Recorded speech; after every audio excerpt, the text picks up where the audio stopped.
नमस्कार, जनता टीवी देख रहे हैं आप। मैं हूं आपके साथ पूजा मोहन पांडे। बुलेटिन की शुरुआत करते हुए सबसे पहले आपको बता दें, दिवंगत कैबिनेट मंत्री चंदन रामदास के विभाग को लेकर खबर सामने आ रही है।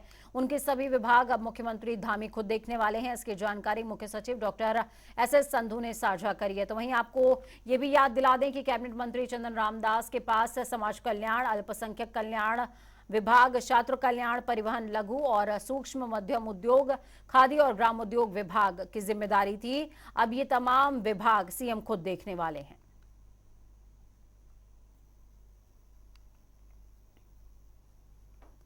खबर ऋषिकेश से है, जहां पर सड़क पर कैबिनेट मंत्री प्रेमचंद अग्रवाल की एक युवक के साथ कहासुनी हो गई। इस दौरान मंत्री सहित सुरक्षा कर्मियों ने युवक को बुरी तरीके से पीटा है। तो वहीं किसी ने पूरे प्रकरण का वीडियो बना लिया, जिसके बाद इस घटना का वीडियो इंटरनेट पर तेजी से वायरल हो रहा है। आपको बता दें कि युवक का नाम सुरेंद्र सिंह नेगी है और वो शिवाजी नगर ऋषिकेश का रहने वाला बताया जा रहा है। तस्वीरें आपको दिखा रहे हैं। तस्वीरों में देखिए किस तरीके से कैबिनेट मंत्री इस पूरे मामले में युवक को पीटते हुए नजर आ रहे हैं।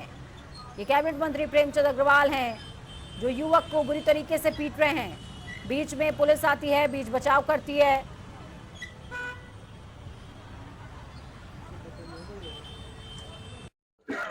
भरत मंदिर इंटर कॉलेज के कार्यक्रम से मैं जहाँ पे खड़ा हूँ इस कार्यक्रम के लिए चला, तो रास्ते में जहाँ डॉक्टर भारद्वाज जी का हॉस्पिटल उसके आसपास जाम था और मेरी गाड़ी जब वहाँ से निकलने लगी तो सुरेंद्र सिंह नेगी, आप जानते हैं सब, चूंकि मैं भी स्थानीय हूँ, आप भी स्थानीय हैं, शिवाजी नगर का रहने वाला है और अपने आप को सोशल वर्कर कहता है, लेकिन लोग उसे ब्लैकमेलर कहते हैं। जितनी भी घटनाएं आज से पहले हुई है, लगातार पुलिस में भी उसको पकड़ा गया है, अनेकों बार लोगों के द्वारा उसे पीटा भी गया है, सब जानते हैं उसके बारे में।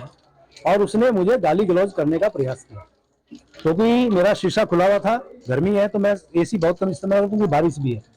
उसके बाद जो वो गाली लगातार देता रहा तो मेरे सुरक्षा कर्मी को लगा ये क्या हुआ अचानक। उसने समझा तुम गाली क्यों दे रहे हो, तो उसने एक हाथ से मेरा ये कुर्ता, मैं दिखा रहा हूँ, ये कुर्ता पकड़ा जो मैं अभी इससे पहले ये पहन रखा था और उसने मेरे कुर्ते पे हाथ डाला और ये कुर्ता फाड़ दिया। ये देखिए, ये फटा हुआ मेरी जेब, इसमें सारा सामान गायब हो गया, पैसा सामान जो भी इसमें चीज थी सब उसने छीनी है या गायब की है या गिरा है, मैं ये इसको तो नहीं कह सकता, लेकिन ये देखिए आपके सामने ये अभी ये फटा हुआ देखिए। तो मंत्री प्रेमचंद अग्रवाल को सुन रहे हैं आप, और जो कुर्ता उन्होंने दिखाया, देखिए कुर्ते में मंत्री नजर आ रहे हैं। उन्होंने जिक्र इस बात का किया है कि इस युवक ने उनके कुर्ते में हाथ डाला, उनके साथ में बदसलूकी करी, इस वजह से उनको नीचे उतरना पड़ा। इसी वजह से ये पूरी घटना कैमरे में कैद हुई है। तस्वीरें आपको दिखा रहे हैं, देखिए तस्वीरों में किस तरीके से पुलिसकर्मी इन तमाम लोगों को पीट रहा है। लेकिन सबसे बड़ी बात ऐसे में यह भी उठती है कि क्या अगर कोई व्यक्ति अपना दिमागी संतुलन खो देता है तो पुलिसकर्मियों को भी वैसा ही व्यवहार करना चाहिए क्या, या कानूनी कार्रवाई का सहारा लेना चाहिए था? तो देखिए तस्वीरें आपको दिखा रहे हैं, ये तस्वीरें देहरादून की हैं। कैबिनेट मंत्री प्रेमचंद अग्रवाल इस पूरी घटना में युवक के साथ में कहासुनी हुई है। युवक की धुनाई करते नजर आए हैं मंत्री महोदय, और इस दौरान मंत्री की सुरक्षा में जो सिक्योरिटी गार्ड मौजूद था वो उनके साथ में था। नवीन जुड़े हुए हैं हमारे साथ में। नवीन, क्या कुछ अपडेट है? देखिए प्रेमचंद अग्रवाल का वर्डिक्ट अभी हम सुना रहे थे तमाम दर्शकों को।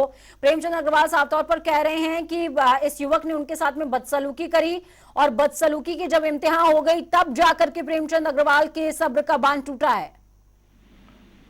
जी पूजा, निश्चित तौर पर कैबिनेट मंत्री प्रेमचंद अग्रवाल एक कार्यक्रम के दौरान घर वापस जा रहे थे। इसी दौरान उनकी जो गाड़ी है, जहां तक ये बताया जा रहा है कि एक गाड़ी है जिसमें वो गाड़ी से वो टकरा गई दूसरे युवक की गाड़ी, इसको लेकर बाद में कहा सुनी हुई है। इसके बाद फिर जो उनके गनर थे उनके द्वारा उस युवक को पहले समझाने का काम किया गया है। इसके बाद फिर जो ये वीडियो जिस तरीके से दिखाई जा रही है इसमें मार पिटाई की घटना की गई है। तो कहीं ना कहीं वित्त मंत्री प्रेमचंद अग्रवाल ने अपना वर्जन जरूर दिया है कि इसमें जो भी जो युवक है या समाज सेवी युवक है और कई बार ऐसी घटनाओं में आ चुका है, और इसको लेकर अब उन्होंने जहां तक अपनी सफाई दी है उसमें साफ तौर पर ये कहा है कि कई बार ऐसी घटनाएं हो चुकी हैं इस युवक के साथ में। तो कहीं ना कहीं प्रेमचंद्र अग्रवाल अपनी जरूर सफाई देते हुए नजर आ रहे हैं। लेकिन अगर आप वीडियो में देख सकते हैं कि किस तरीके से युवक की पिटाई का जो मामला है, प्रेमचंद्र अग्रवाल खुद भी युवक की पिटाई करते हुए नजर आ रहे हैं, उनके गनर भी नजर आ रहे हैं। कहीं ना कहीं एक प्रतिष्ठित पद पर बैठे हुए कैबिनेट मंत्री द्वारा यह काम किया गया है, तो ये लगातार इसका विरोध भी अब होता हुआ नजर आ रहा है। इस पे कांग्रेस ने भी सवाल उठाए हैं। हालांकि कैबिनेट मंत्री प्रेमचंद्र अग्रवाल ने अपनी सफाई दी है और उसमें साफ तौर पर ये कहा है कि कई बार ऐसी घटनाएं हो चुकी हैं। बहुत शुक्रिया हमारे साथ जुड़ने के लिए, हम जानकारी साझा करने के लिए। तो आपने देखा, सुना और समझा किस तरीके से हमारे संवाददाता साफ तौर पर बता रहे हैं कि इस घटना के बाद हालांकि पूरे मामले की जांच चल रही है, लेकिन प्रेमचंद्र अग्रवाल ने इस बात को कोट किया है कि उनके साथ पहले भी इस तरह की घटनाएं हो चुकी हैं। तो वहीं अगली खबर एक बार फिर से देहरादून से ही है। प्रदेश में नक्शा पास कराने के लिए सेल्फ सर्टिफिकेशन प्रणाली लागू हो गई है। आपको बता दें कि इससे पहले नक्शे को मंत्री प्रेमचंद अग्रवाल ने विधानसभा में आयोजित कार्यक्रम में MDDA डालनवाला में घर बनाने की तैयारी कर रही मुक्ता जोशी को सौंपा। इस दौरान अग्रवाल ने कहा कि अब आवेदकों को विकास प्राधिकरण जाने की जरूरत नहीं होगी और मात्र 3 दिन में नक्शे को परमिट कर दिया जाएगा, यानी कि परमिशन मिल जाएगी। से समाधान करना जो हमारी सरकार की मंशा है, उसके तहत आप जानते हैं जिस प्रकार से नक्शा पास कराने में लोगों को बड़ी परेशानियों का सामना करना पड़ता था, शिकायतें भी आती थी। आप जानते हैं कि हमने प्राधिकरणों में कहा था कि 15 दिन में आप जो है आवासीय और 30 दिन में व्यावसायिक नक्शा पास करें, लेकिन उसके बावजूद समस्याएं जो आती थी, ऐसे में पिछले दिनों माननीय कैबिनेट में पास हुआ था कि हम सेल्फ असेसमेंट के आधार पे नक्शों को पास करेंगे और उसी प्रक्रिया के तहत आज हमने पहला नक्शा श्रीमती मुक्ता जोशी जी को आज हमने दिया है और ये सरकार की उपलब्धि है। और मैं सभी से आपके माध्यम से अपील कर रहा हूँ कि आप इस ऐप के माध्यम से जुड़िए। जो समस्याएं, जो बातें, और बार बार एक विषय आता था कि साहब हम प्राधिकरण में जाने में परेशानी हो रही है, इसमें प्राधिकरण के किसी कर्मचारी से कोई कांटेक्ट नहीं हो रहा है और इनको जो नक्शा मिला वो 3 दिन के अंदर मिला है। 3 दिन के अंदर आप समझिए कितना कम समय में इनको ये मिला है। इसमें यदि आर्किटेक्ट का जो सिग्नेचर है, यदि डिजिटल सिग्नेचर होते तो हो सकता है 3 दिन से और कम समय लगता है। फिर तो एक ही दिन लगता है। अब आप समझिए कितनी तेजी से सरकार काम करने में, जनता को सुविधा देने में। उत्तराखंड में चारधाम यात्रा शुरू हो गई है। ऐसे में पर्यटकों का हुजूम उत्तराखंड की तरफ रुख कर रहा है। तो वहीं दूसरी ओर पहाड़ों में हो रही बारिश के चलते आम जनता का जीवन अस्त व्यस्त है और बीच बीच में हो रही बारिश से चारधाम यात्रा बाधित हो रही है। तो वहीं दूसरी ओर केदारनाथ यात्रा करने वाले यात्रियों का पंजीकरण 6 मई तक रोक दिया गया है। पर्यटन विभाग की वेबसाइट टूरिस्ट केयर पर भी इस बात की जानकारी अपडेट कर दी गई है। आपको बता दें कि ऋषिकेश स्थित यात्री पंजीकरण केंद्र में बद्रीनाथ, गंगोत्री और यमुनोत्री धाम के ही पंजीकरण किए जा रहे हैं।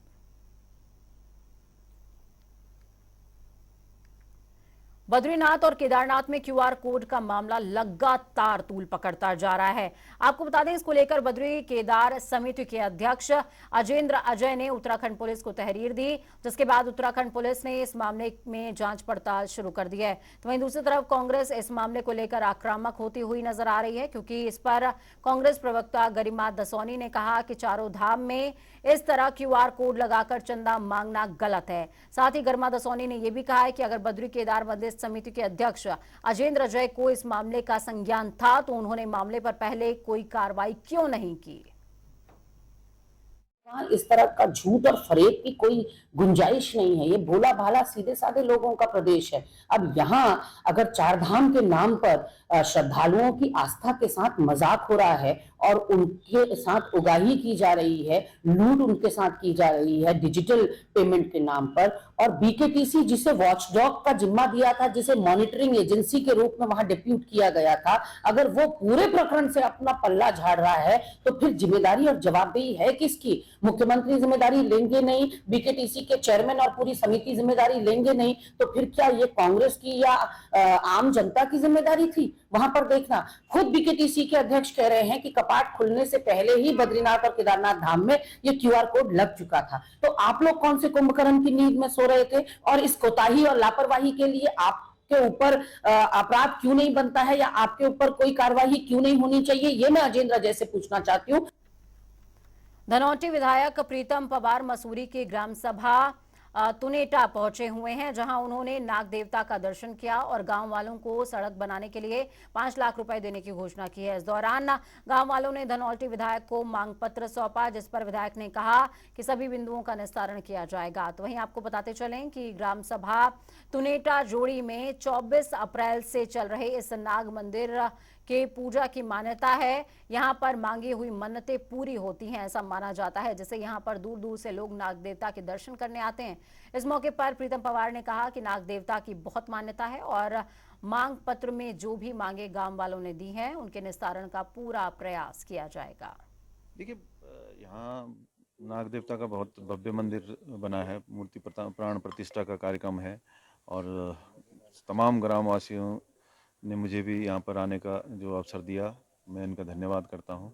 और निश्चित तौर पर इनकी मेहनत से ये मंदिर बना है और आस्था का जो ये केंद्र है, इससे कहीं ना कहीं सब में उत्साह आज देखने को मिल रहा है। और इस क्षेत्र की जो समस्याएं हैं, निश्चित तौर पर उनके समाधान के लिए भी मेरे पास लोगों ने कहा है, उसका समाधान धीरे धीरे हम लोग करेंगे। सर, आज भी कई गांव ऐसे हैं जो रोडों से आज भी वंचित है, तो उसको लेकर सरकार किस तरह काम कर रही है? देखिए, चरणबद्ध तरीके से जो है कार्य हो रहे हैं और धीरे धीरे जो गांव वंचित हैं उनमें सड़कें अवश्य पहुंचेंगी। उत्तराखंड में लोक सेवा आयोग जेईई भर्ती घोटाले की जांच करा रही है। एसआईटी ने कोर्ट में चार्जशीट दाखिल कर दी है। आपको बता दें, भर्ती घोटाले में शामिल कुल 21 लोगों के साथ ही भर्ती परीक्षा देने वाले 60 अभ्यर्थियों को भी आरोपी बनाया गया है। एसएसपी अजय सिंह ने प्रेस वार्ता करते हुए बताया कि पटवारी भर्ती घोटाले में शामिल कई आरोपी जेईई भर्ती घोटाले में शामिल थे। जेल जा चुके 21 आरोपियों से अभी तक 68 लाख रुपए की रिकवरी भी की गई है। जेईई भर्ती घोटाले की जांच, एसआईटी जांच अभी भी जारी रहेगी।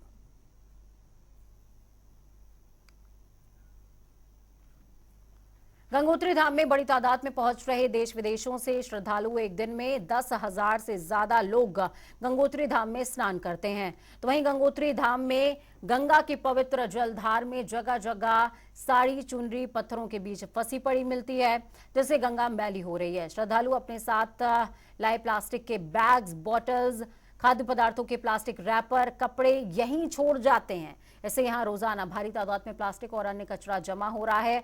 इस दौरान गंगोत्री धाम में भटवाड़ी मजिस्ट्रेट सहित गंगा विचार मंच और 5 मंदिर समिति ने सफाई अभियान चलाया, जिसमें 7 बोरे कूड़ा करकट एकत्रित हुआ है, जिसके चलते जिला प्रशासन और गंगा विचार मंच ने सभी श्रद्धालुओं से सफाई करने और साथ में सफाई का खास ख्याल रखने की बात कही है और कहा है कि नदी में स्नान जरूर कीजिए, कपड़े, प्लास्टिक का इन तमाम चीजों को मत छोड़िए, क्योंकि ये आपकी नदी है, आपका तीर्थ स्थल है और अगर आप सही मायने में पुण्य अर्जित करना चाहते हैं तो मां गंगा को स्वच्छ और निर्मल अविरल बनाए रखें।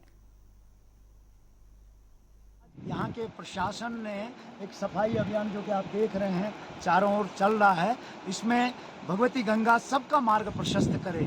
जो हम लोगों का क्या कर्तव्य है, माँ गंगा कलो गंगेव केवलम ऐसा लिखा गया है। देश विदेश यहाँ पर हमारे यहाँ पे जो है मजिस्ट्रेट साहब खड़े हैं, हमारे हैदराबाद और न जाने कितने कितने स्थानों से यहाँ पे लोग आ रहे हैं। तो हम सिर्फ यहाँ पर हमारे प्रशासन का भी यही कहना होता है, हमारे जिलाधिकारी महोदय का भी यही कहना होता है कि किसी प्रकार के वस्त्र इसमें न फेंके जाएं।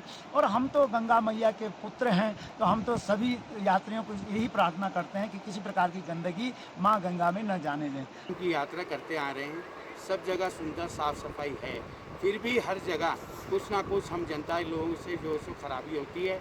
लोग अपने प्लास्टिक का सामान ये वो फेंकते हैं। हम चाहते हैं कि यहाँ का प्रशासन ऐसा कानून बनाए कि जो भी यात्री यहाँ दर्शन के लिए आए, पहले वो गंगा माता की कुछ सफाई करें, उसके बाद वो गंगा मैया में स्नान करके अपने आप को भी शुद्ध करें और गंगा माता को भी शुद्ध रखें। अवैध अतिक्रमण पर सीएम धामी के निर्देश देने पर जिला प्रशासन ने आखिरकार कमर कस ली है। आपको बता दें, भारी बारिश के बावजूद हरिद्वार जिला प्रशासन ने गंगा किनारे बनाए गए अतिक्रमण को हटाया। इस दौरान जिलाधिकारी विनय शंकर पांडे और एसएसपी अजय सिंह समेत बड़ी तादाद में पुलिस बल तैनात रहा। यह अवैध अतिक्रमण लालकोठी के पास गंगा नदी के किनारे यूपी सिंचाई विभाग की जमीन पर झुग्गी झोपड़ी बनाकर किया गया था। इस दौरान जिलाधिकारी विनय शंकर पांडे ने कहा कि हरिद्वार में अवैध अतिक्रमण बिल्कुल बर्दाश्त नहीं किया जाएगा और इसी तरह ये कार्रवाई जारी रहेगी।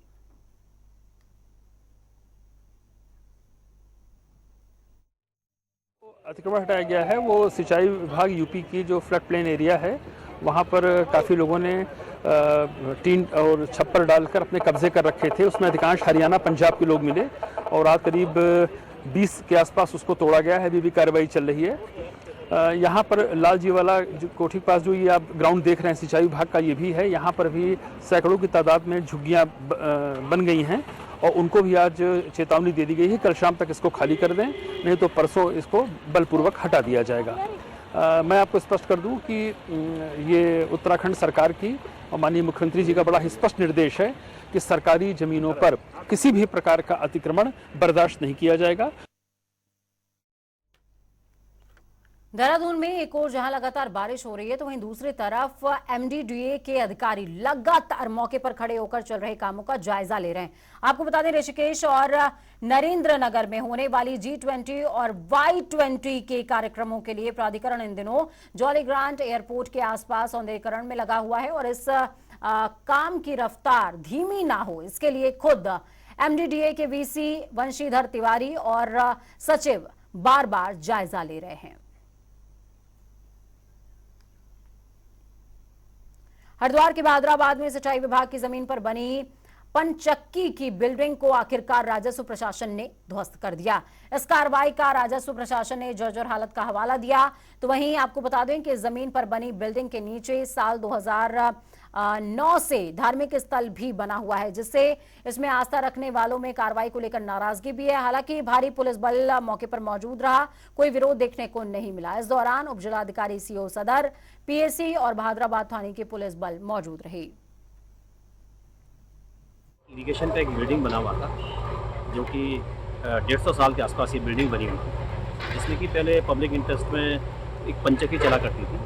तो क्योंकि बिल्डिंग बहुत पुराना हो गया था और आपदा के पॉइंट ऑफ व्यू से भी बहुत संवेदनशील था, इसके अलावा कुछ लोगों के द्वारा इलीगली रूप से यहाँ पे मज़ार भी स्टैब्लिश कर दी गई इरिगेशन के बिल्डिंग में। तो आज इरिगेशन एक्शन सीओ प्लस मेरे द्वारा विजिट किया गया, तो जो मज़ार से जुड़े हुए लोग थे, मौलवी। उत्तराखंड में चारधाम यात्रा शुरू हो चुकी है। श्रद्धालुओं का हुजूम भी अब उत्तराखंड यानी कि देवभूमि का रुख कर रहा है।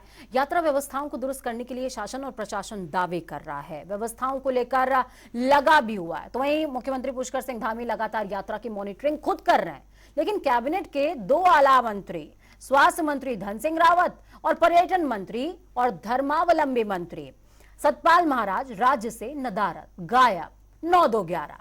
देखिए ये खास रिपोर्ट।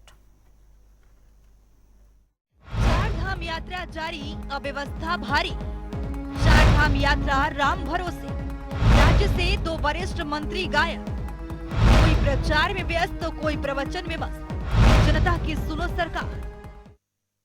उत्तराखंड में चारधाम यात्रा की शुरुआत होने के साथ ही यात्रा लगातार विवादों में चल रही है। जहां एक तरफ मौसम का साथ न होने की वजह से यात्रा बाधित हो रही है, तो वहीं दूसरी ओर पर्यटन और तीर्थाटन मंत्री सतपाल महाराज के प्रदेश से बाहर होने से सेवाएं और व्यवस्थाएं चरमरा रही है। जनता चारधाम यात्रा में परेशानियों से दो चार हो रही है, लेकिन पर्यटन मंत्री सतपाल महाराज बस्तर के जगदलपुर में आराम से सद्भाव सम्मेलन में प्रवचन कर रहे हैं और अपने अनुयायियों को धर्म का पाठ पढ़ाते हुए अपने सोशल मीडिया अकाउंट से पोस्ट साझा कर रहे हैं।